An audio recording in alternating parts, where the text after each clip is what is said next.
the ability of witches to interfere with or destroy the fertility of man, beast, and crop. This malicious destruction was considered a common activity among witches, and remedies and preventive actions circulated in folklore and magic. Blasting is the antithesis of rituals to enhance fertility, and accusations of it date to the 2nd century CE. Witches also were credited with the power to produce abundant harvests and ensure healthy offspring of livestock and humans, but during the witch hunts this ability was largely ignored in favor of maleficia. Witches could not be prosecuted by inquisitors for good acts. Since fertility was vital to prosperity, it was believed that a witch who wanted to harm a neighbor would cast a spell on his generative ability or that of his livelihood. If cows didn't calve, if the corn failed to sprout, if the wife miscarried, then the household had been bewitched. The bewitchment could be done with a look or touch, but usually involved incantations and magic powders. According to the Church, God allowed the devil to have power over the generative act because the first sin of corruption was sex. A serpent tempted Eve. Therefore, witches, the alleged agents of the devil, could use snakes to impair fertility. To blast crops, witches were said to take a flayed cat, toad, lizard and viper and lay them on live coals until they were reduced to ashes. From this, they made a powder and sowed it in the crop fields. To disrupt conception and cause miscarriages, stillbirths and the births of deformed young, they placed serpents under barns, stables and houses. A medieval male witch named Stadlin in Lausanne, France, confessed, perhaps with the aid of torture, that he had for 7 years caused miscarriages in the wife and animals of a certain household simply by placing a serpent under the threshold of the outer door of the house. Fertility, he said, could be restored by removing it. But the serpent had long since decayed into dust, and so the owners excavated an entire piece of ground. After that, fecundity was restored to humans and animals alike. In a story recounted in the Malleus Maleficarum, 1486, a pregnant noblewoman in Reichshofen was warned by her midwife not to speak to or touch any witches if she ventured outside her castle.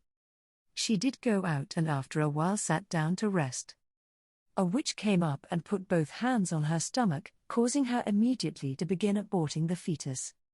She returned home in great pain. The fetus did not come out whole but in little pieces.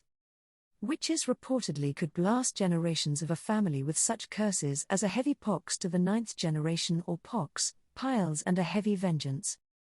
Humans, the devil and witches also were believed to interfere with fertility by obstructing the sex act in several ways, by preventing bodies from coming together by interposing a demon in a bodily shape, by destroying desire, by preventing an erection, and by shutting off the seminal ducts so that no ejaculation occurred. These bewitchments were directed mostly at men because, it was said, most witches were women who lusted after men.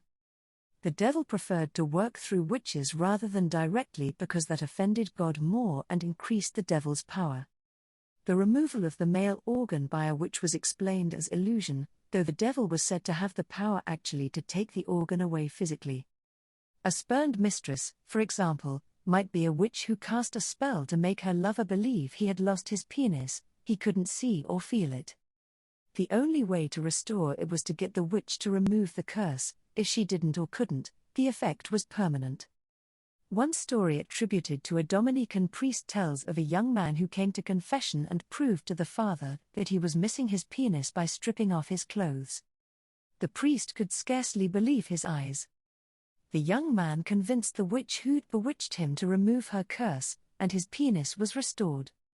This type of bewitchment allegedly affected only those persons who were sinful fornicators and adulterers. The devil, apparently, could not disturb the organs of the pious. Some witches were said to collect male organs and keep them in boxes, where they wiggled and moved and ate corn and oats. The Malleus Maleficarum also tells of a man who lost his member and went to a witch to ask for it back.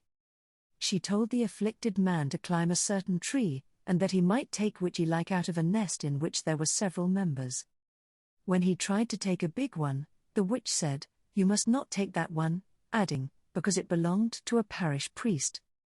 Given the prevalence of folk magic in daily life in centuries past, and given the jealous and vengeful aspects of human nature, it is likely that individuals cast or paid to have cast blasting spells against neighbors and witches. Brewing up trouble to competitors. The Inquisition used blasting to its own ends, as one of many justifications for the crushing of pagans, heretics, and political enemies of the Church. In modern paganism, witchcraft, and especially Wiccan blasting and all other acts of harmful magic are considered unethical. In Wiccan blasting is viewed as a violation of the law, and it harm none, do what ye will. According to tenets of the craft, witches must use their powers for good, to help others, and work in harmony with nature. In many tribal cultures, however, such ethical distinctions are not made, and blasting continues to be among the acts of sorcery carried out against people, animals, crops, and possessions.